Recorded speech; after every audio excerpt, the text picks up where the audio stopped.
Good morning students, you are welcome in this video and this video is for especially for 9th to 10th class and equally important for all classes also. Okay, and as you know that we are discussing about the topic clause, and I have told you about the definition of the clause and types of the clause. Okay, and the types of the sentence in which I used the clause. ठीक है, अब हमने बात कर ली है कि भाई clause की डेफिनेशन क्या है, क्लॉज के टाइप्स क्या है, क्लॉज का यूज हम सेंटेंस में किस तरीके से करते हैं, कौन सा मेन क्लॉज है, कौन सा सबऑर्डिनेट क्लॉज है, इसके बारे में हमने बात की थी। अब हम बात करते हैं, जैसे कि मैंने जब आपको कल बताया था कि मेन क्लॉज क्या होता है और सब क्लॉज क्या होता है, जिसको हम सबऑर्डिनेट क्लॉज कहते हैं। ठीक है, तो सबऑर्डिनेट क्लॉज क्या होता है, तो सबसे पहले हम देख लेते हैं कि मेन क्लॉज क्या। ध्यान रखें, मेन क्लॉज की अगर बात आती है कि अगर हमारे पास मेन क्लॉज है तो मेन क्लॉज को आइडेंटिफाई करने का हमारे पास क्या तरीका है। मेन क्लॉज से पहले या तो कोई भी कंजंक्शन नहीं मिलेगा, या तो कोई भी कंजंक्शन नहीं मिले तो वो मेन क्लॉज है। और अगर मान लो सपोज करो हमें कोऑर्डिनेट कंजंक्शन मिल गया, कौन सा, कोऑर्डिनेट कंजंक्शन मिल गया, तो वो मेन क्लॉज है। ध्यान रखना, या तो कंजंक्शन ही ना मिले और मिले तो कौन सा मिले, कोऑर्डिनेट कंजंक्शन मिले, तो ऐसी स्थिति में वो मेन क्लॉज है। सबऑर्डिनेट क्लॉज का मैंने बताया था कि सपोज करो कि हमारे पास क्लॉज है, ठीक है, और क्लॉज से पहले अगर हमने यहाँ पर सबऑर्डिनेट कंजंक्शन का यूज कर लिया, किसका यूज कर लिया, सबऑर्डिनेट कंजंक्शन का यूज कर लिया, तो ऐसा क्लॉज जो है वो सबऑर्डिनेट क्लॉज कहलाएगा। अब एक बात ध्यान रखें, यहाँ सबऑर्डिनेट क्लॉज में कंजंक्शन जरूर आता है, कंजंक्शन का यूज जरूर होता है। अगर यहाँ पर कंजंक्शन का यूज नहीं हुआ तो ध्यान रखना वो मेन क्लॉज बन जाता है, सब क्लॉज नहीं होता। ठीक है, और ध्यान रखें, जिस क्लॉज से पहले सबऑर्डिनेट कंजंक्शन आए वो सबऑर्डिनेट क्लॉज, और जिस क्लॉज से पहले कोऑर्डिनेट कंजंक्शन आए वो मेन क्लॉज कहलाता है। ठीक है, तो इस बारे में आप ध्यान रखना।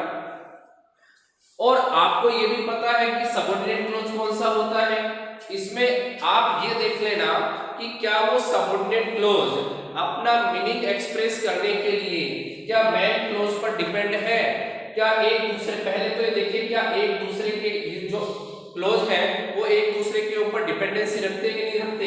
अगर जो भी डिपेंडेंसी रखेगा, जो क्लॉज दूसरे मेन क्लॉज के ऊपर डिपेंडेंसी रखेगा तो खुद तो वो सबऑर्डिनेट क्लॉज हो जाएगा, और जिस पर वो डिपेंड है वो अपने आप में मेन क्लॉज हो जाएगा।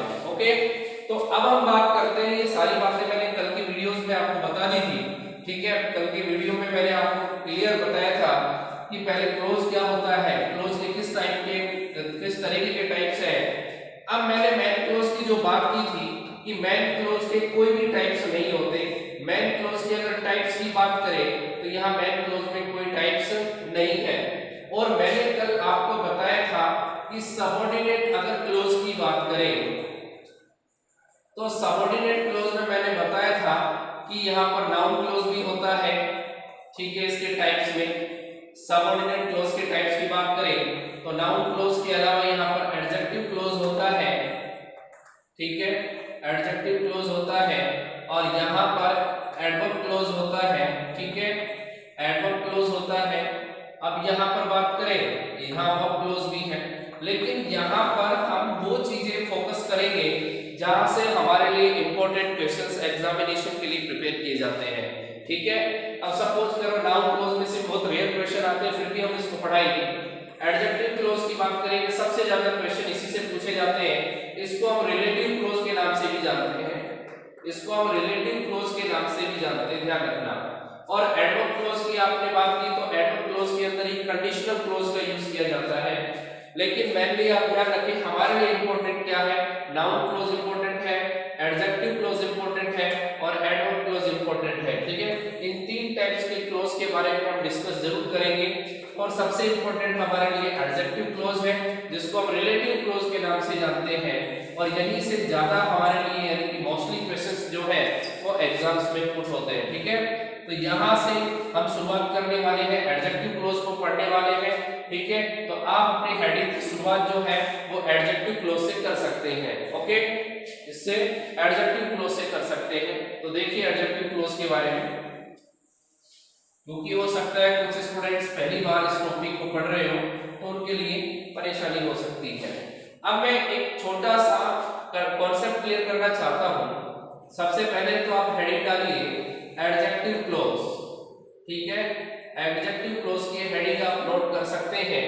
और एडजेक्टिव क्लोज में अब सबसे पहले आपको मैं बताना चाहता हूं कि जो एडजेक्टिव होता है वो किस किस को क्या करता है, यानी कि क्वालिफाई किस किस को करता है, नाउन को और प्रोनाउन को क्वालिफाई करता है। यानी कि अगर मैं सीधा सीधा आपको समझाऊं, हिंदी मीडियम के स्टूडेंट्स भी हैं हमारे साथ जुड़े हुए, तो उनसे भी मैं कहना चाहूंगा कि जो वर्ड जो नाउन और प्रोनाउन की डेफिनेशन के बारे में देता है, यानी कि नाउन और प्रोनाउन को क्वालिफाई करे, क्वालिफाई का मतलब नाउन और प्रोनाउन की विशेषता बताने का काम करे, वो एडजेक्टिव वर्ड होते हैं। कौन से होते हैं? Adjective word. और यहाँ पर अगर मैं बात करूं कि एडजेक्टिव क्लोज का यूज कहाँ होगा, तो ध्यान रखें एडजेक्टिव क्लोज का यूज कहाँ पर होगा, तो ध्यान रखें एडजेक्टिव क्लोज का यूज जो है नाउन के बाद होगा, इसके बाद होगा नाउन। और रेयर में यहाँ पर प्रोनाउन भी कभी कभी यूज हो जाएगा। तो नाउन और प्रोनाउन के बाद यहाँ पर किसका यूज होने वाला है? एडजेक्टिव क्लोज का यूज होने वाला है। किसके बाद होने वाला है? नाउन और प्रोनाउन के बाद एडजेक्टिव क्लोज का यूज होने वाला है, ठीक है। तो आप इस चीज को जो नोट कर सकते हैं इसको मत करना भले, ठीक है। ये मैंने आपको सिर्फ कॉन्सेप्ट क्लेरिफाई किया है कि एडजेक्टिव क्या होता है, नाउन और प्रोनाउन को क्वालिफाई करने वाला वर्ड होता है, ठीक है। तो यहाँ पर नाउन और प्रोनाउन के बाद एडजेक्टिव क्लोज का यूज होने वाला है, ये आप ध्यान रखें, नाउन और प्रोनाउन के बाद, ठीक है। तो नाउन और प्रोनाउन के बाद हम एडजेक्टिव क्लोज का यूज करेंगे। अब पहली बात ये, जैसे कि हमने बताया कि एडजेक्टिव क्लोज को रिलेटिव क्लोज के नाम से भी जान सकते हैं, तो इसको हम रिलेटिव क्लोज के नाम से भी जान सकते हैं। अब इसके पीछे कारण क्या है कि इसको रिलेटिव क्लोज भी कहते हैं। अब ध्यान रखना, क्वेश्चन एडजेक्टिव क्लोज से यहीं से बनेगा, जो रिलेटिव क्लोज है इसी से हम बात करने वाले हैं, ठीक है। अब देखिए रिलेटिव क्लोज के क्वेश्चंस के लिए आपको ज्यादा एफर्ट करने की जरूरत नहीं है, हमारे साथ वीडियो पे बने रहिए, कोई प्रॉब्लम नहीं आएगी आपको, ठीक है। अभी आपको कॉन्सेप्ट क्लियर कर देते हैं कि रिलेटिव क्लोज के नाम से क्यों जानते हैं, ये बात ध्यान रखना। यहाँ देखो मैंने कहा था नाउन होगा या प्रोनाउन होगा, होगा कि नहीं होगा? नाउन होगा या प्रोनाउन होगा। और यहाँ पर हम यूज करेंगे रिलेटिव प्रोनाउन का। किसका यूज करेंगे? रिलेटिव प्रोनाउन का। और रिलेटिव प्रोनाउन के बाद जो क्लोज आएगा, ठीक है, रिलेटिव प्रोनाउन से क्लोज ऐड होगा, रिलेटिव प्रोनाउन से क्लोज ऐड होगा। अब ध्यान रखना, अब ये रिलेटिव प्रोनाउन किस टाइप के हमारे पास ये कंजंक्शन का काम करेंगे। किसका काम करेंगे? ये कंजंक्शन का काम करेंगे। और कंजंक्शन के लिए जरूरी है ये पता लगाना कि वो कोऑर्डिनेट है या सबऑर्डिनेट है। तो यहाँ ध्यान रखें, यहाँ पर ये सबऑर्डिनेट होगा। कैसा होगा? ये सबऑर्डिनेट कंजंक्शन होगा। इस बारे में आप ध्यान दें, सबऑर्डिनेट कंजंक्शन हो यहाँ पर। ये जो रिलेटिव प्रोनाउन है वो किसका काम करेगा? वो सबऑर्डिनेट कंजंक्शन का काम करेगा, ठीक है। और उसके बाद ये क्लोज आएगा। और ये पूरा मिलकर ही क्या बनेगा? ये एडजेक्टिव क्लोज बनेगा। क्या बनेगा? Adjective close. और आपको ये पता होना चाहिए कि एडजेक्टिव क्लोज जो है वो सबऑर्डिनेट क्लोज का ही टाइप होता है, सबऑर्डिनेट क्लोज का ही टाइप होता है स्टूडेंट, ये बात ध्यान रखें। नाउन और प्रोनाउन मोस्टली आप नाउन का ही यूज होगा, नाउन का ही यूज होगा। यहाँ पर उसके बाद रिलेटिव प्रोनाउन होगा। Relative pronoun as a conjunction काम करेगा और एज ए कंजंक्शन वो सबऑर्डिनेट कंजंक्शन काम करेगा। उसके बाद यहाँ पर ध्यान रखें क्लोज आएगा। और ऐसा यहाँ पर रिलेटिव प्रोनाउन, ध्यान रखना, ऐसा क्लोज जो रिलेटिव प्रोनाउन से स्टार्ट हो, यानी कि इस क्लोज की शुरुआत किससे हो रही है? रिलेटिव प्रोनाउन से हो रही है, क्योंकि कंजंक्शन के बाद हम क्लोज को मानते हैं। तो क्लोज की शुरुआत यहाँ सबऑर्डिनेट कंजंक्शन से हो रही है, ठीक है, जिसको हम रिलेटिव प्रोनाउन के नाम से जानते हैं। और यही रिलेटिव प्रोनाउन की स्टार्ट जब यानी कि इस क्लोज की शुरुआत जब रिलेटिव प्रोनाउन से हो रही है, इसी कारण से इसको रिलेटिव क्लोज के नाम से जानते हैं। और यहाँ पर ध्यान रखना ये रिलेटिव प्रोनाउन सबऑर्डिनेट कंजंक्शन के नाम से जाना जाता है।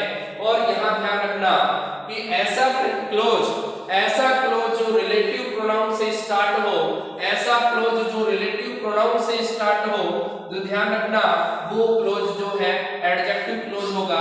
लेकिन शर्त क्या है कि वो नाउन के बाद आए। किसके बाद आए? नाउन के बाद आए। यानी कि ये एडजेक्टिव जो होगा, ये एडजेक्टिव क्लोज जो होगा वो किसको यहां पर क्वालिफाई करेगा? ये इस नाउन को क्वालिफाई करेगा। क्लियर है? तो स्टूडेंट ये बात आपको क्लियर समझ में आई होगी कि ये एडजेक्टिव क्लोज इसको क्वालिफाई करेगा। अगर यहां पर ये नाउन नहीं होगा, अगर ये कंसेप्ट यहां पर नहीं होगा, तो ये एडजेक्टिव क्लोज नहीं बन सकता। ध्यान रखें, इसीलिए ध्यान रखें यहां पर मोस्टली मैं बात कर रहा हूं नाउन की, कि नाउन के बाद रिलेटिव प्रोनाउन का यूज हो, नाउन के बाद ही रिलेटिव प्रोनाउन का यूज हो और उसके बाद क्लोज आए, तो ये क्या करेगा? इस नाउन को क्वालिफाई करेगा ये पूरा एडजेक्टिव क्लोज। ठीक है, इसीलिए ये एडजेक्टिव क्लोज है। अगर ये इस नाउन यहां पर नाउन नहीं आता तो ये एडजेक्टिव क्लोज नहीं होता। तो स्टूडेंट ये कॉन्सेप्ट आपको बिल्कुल क्लियर समझ में आया होगा। अब बात कई स्टूडेंट्स को इस बारे में प्रॉब्लम में डाल रही होगी कि सर ये रिलेटिव प्रोनाउन क्या है?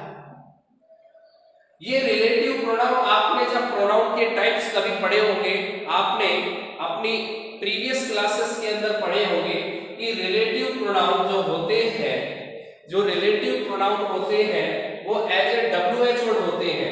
यानी कि जितने भी हमारे पास WH वर्ड है, अभी मैं आपको लिखवा देता हूं कि रिलेटिव प्रोनाउन कौन-कौन से हैं।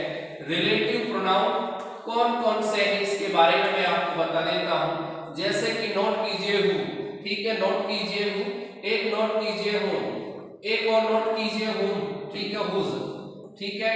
उसके बाद देखिए यहां पर मैं बात कर रहा हूं व्हेन की, उसके बाद कर रहा हूं वेयर की बात, ठीक है। विच की बात मैंने यहां पर की, व्हाट की मैंने बात की, दैट की यहां पर मैंने बात की और व्हाई की मैंने बात की।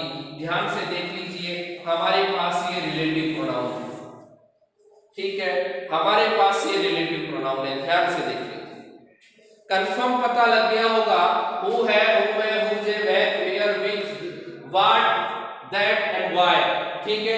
ये सारे के सारे किसका काम करेंगे? रिलेटिव प्रोनाउन का काम करेंगे। हाउ पे मत चले जाना, हाउ मेनी पे मत चले जाना, हाउ मच पे मत जाना, हाउ फार, हाउ ओल्ड पे मत चले जाना। जो मैंने यहाँ पर नोट करवाए हैं इससे बाहर मैं किसी भी प्रोनाउन की बात नहीं कर रहा। किसके अंदर? रिलेटिव प्रोनाउन के अंदर। तो ध्यान दीजिए रिलेटिव प्रोनाउन जो है इन्हीं की हम बात करने वाले हैं और इन्हीं से ही क्वेश्चन पूछने वाले हैं। ध्यान रखना, एक से दो क्वेश्चन, 1 2, ध्यान रखना यहाँ पे एक से दो क्वेश्चन आपसे पूछे जाएंगे एग्जाम में, चाहे मैं बात करूं CBSE की और चाहे मैं बात करूं RBSE की। ध्यान रखें दोनों ही बोर्ड के अंदर यहां से क्वेश्चन पूछे जाएंगे। डेफिनेटली RBSE का भी सिलेबस जो है वो NCERT हो चुका है, NCERT की बुक्स लॉन्च हो चुकी है। NCERT के पैटर्न पर ही तुम्हारा सिलेबस अपलोड होगा और ये टॉपिक जरूर होगा और इस टॉपिक में यहां से क्वेश्चन पूछे जाएंगे। जब RBSE में 2012 से जब NCERT लागू हुआ था तब हमेशा यहीं से रिलेटिव प्रोनाउन से ही दोनों टाइप के क्वेश्चन पूछे जाते थे। दो क्वेश्चन आते थे और दोनों ही क्वेश्चन रिलेटिव प्रोनाउन से पूछे जाते थे। इसीलिए RBSE के स्टूडेंट्स भी इस बारे में बिल्कुल गौर दीजिए और CBSE के अंदर तो पहले से ही NCERT क्लियर, ये बात है।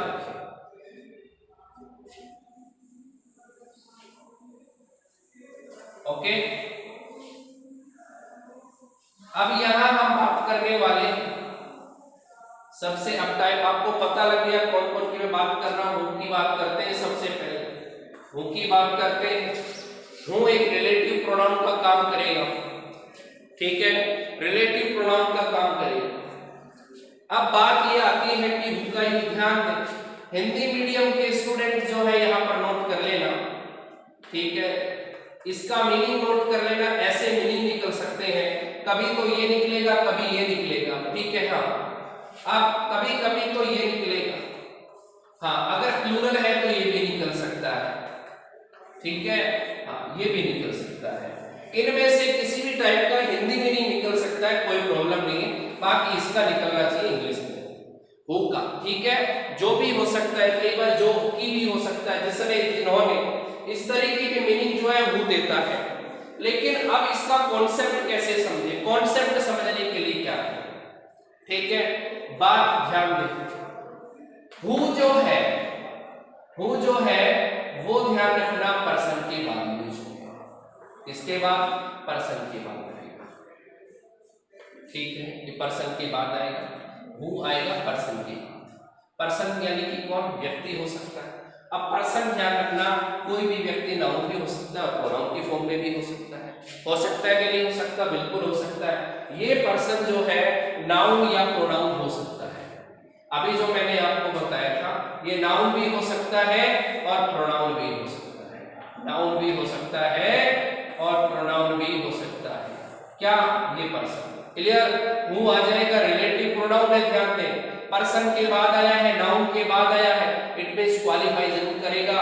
नाउन को क्वालिफाई करने पर ध्यान रखना एडजेक्टिव क्लॉज ही बनेगा। हु के बाद क्या आया, अब हु के बाद मैं फिर बात करूंगा किस, अब मैं बात करूंगा वर्ब की, ध्यान रखें, हु के बाद वर्ब। अब वर्ब की बात आई, वर्ब में क्या करें, अरे वर्ब में हेल्पिंग वर्ब या मेन वर्ब हो सकती है, हेल्पिंग वर्ब या मेन वर्ब हो सकती है, दोनों भी हो सकती है, ठीक है। और उसके बाद हम कुछ भी लिखें चाहे भले, उससे कोई प्रॉब्लम नहीं, आपको सिर्फ इतना ध्यान रखना है, ठीक है, आपको सिर्फ इतना ध्यान रखना है, क्लियर हो जाएगा। बिल्कुल छोटा सा कंसेप्ट है आपके लिए। तो ये पर्सन नाउन या प्रोनाउन हो सकता है, क्या हो सकता है, नाउन भी हो सकता है और प्रोनाउन भी हो सकता है, ठीक है। ये वर्ब आपके लिए हेल्पिंग वर्ब या मेन वर्ब हो सकती है, ठीक है। अब ध्यान रखिए, जब इस पर्सन को ये हु क्वालिफाई करेगा, ठीक है, ये एक रिलेटिव प्रोनाउन है, जब इसको क्वालिफाई करेगा तो ध्यान दीजिए इसके साथ एक क्लोज जुड़ा हुआ है, और नाउन को क्वालिफाई करने पर जब ये क्लोज क्वालिफाई करेगा इस नाउन को, तो ऐसी स्थिति में ये क्या बनेगा, एडजेक्टिव क्लोज बनेगा स्टूडेंट्स, क्या बनेगा, एडजेक्टिव क्लोज बनेगा। तो इस बारे में ध्यान रखिए, ठीक है। और हु के बाद और हु से पहले, हु के बाद और हु से पहले का ध्यान रखना। हु से पहले क्या है, पर्सन, हु से पहले क्या है, पर्सन। पर्सन क्या हो सकता है, नाउन भी, और क्या हो सकता है, प्रोनाउन भी। हु के बाद देखिए यहाँ पे क्या आएगा, वर्ब आएगा, नाउन के भरोसे मत रहना, ध्यान रखना। हु के बाद क्या आएगा, वर्ब आएगा। आप इस कॉन्सेप्ट को क्लियर कीजिए, कल हम इसके एग्जाम्पल आपको बताएंगे, ओके। मिलते हैं फिर कल एक नई वीडियो में, ठीक है, इसके कुछ एग्जाम्पल्स के साथ और नए रिलेटिव प्रोनाउन के साथ, ओके, थैंक यू।